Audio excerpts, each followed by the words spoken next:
units matter so much when trying to attack a ball of Terran units. So the fact that the Terran player is not moving out with scans or his Raven that he's had so early, I guess he doesn't necessarily have enough anti-air to stop the Mutalisks, but I would have liked to see some form of destruction of these creep tumors. And we do have Mutalisks, 9 of them coming in here for dimaga, actually taking out the second gas at the natural. And Mutalisk doing some work on these Marines, but the Marines firing right back, taking one Mutalisk down to 19 HP. So, good job. Nice little defense put up there by Morrow. He's got a medevac on those Marines. And Stim has been researched for quite some time. 5 tanks out now. But doesn't look like the tanks should be doing a whole lot against Zergling Baneling. I really got to like your chances here if you are the Terran player. A few SCVs moving out with 5 tanks and about 22 Marines. So we have some Marine Marauder reinforcements and a Raven even. I wonder if the PDD is going to come into effect here. PDD standing means complete defense run. Actually, look at Morrow taking out a lot of the creep tumors here. Good job by him, but those Banelings are going to move so fast.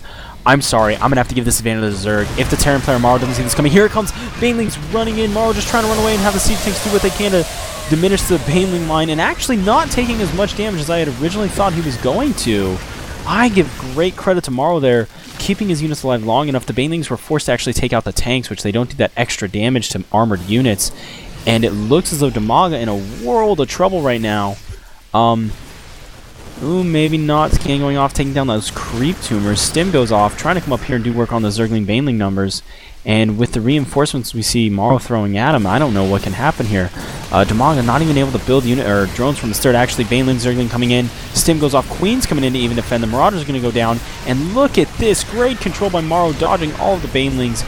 And the Mutalisks, though, taking out a lot of these medevacs. That's not looking good for Morrow now. Another Stim goes off, though, and Marines versus Mutalisks is not a fight dimaga wants to have any part of. The Queen goes down.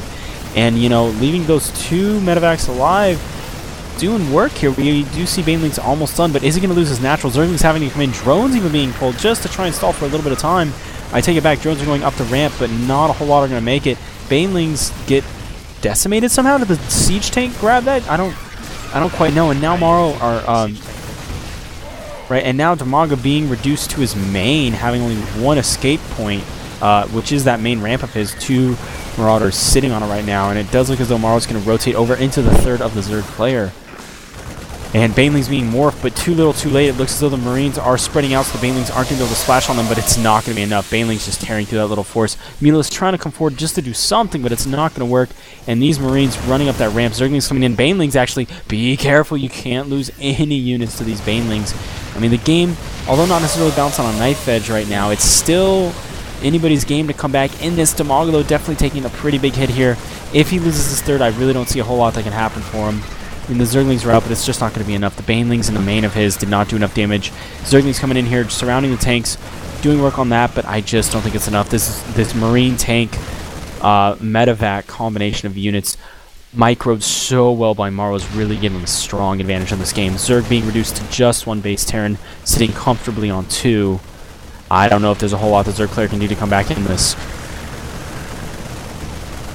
We do have a good amount of Banelings, though, coming up here. Are they going to try and take this tank out? And 1 tank killing 3 or 4 Banelings. GG coming out, though, from dimaga.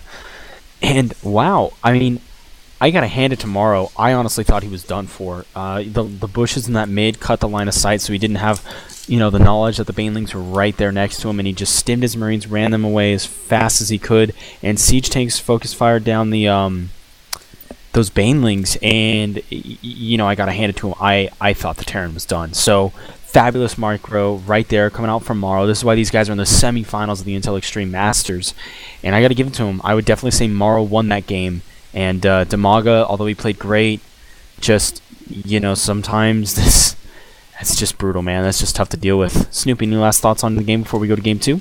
I actually thought it was really well played by both players.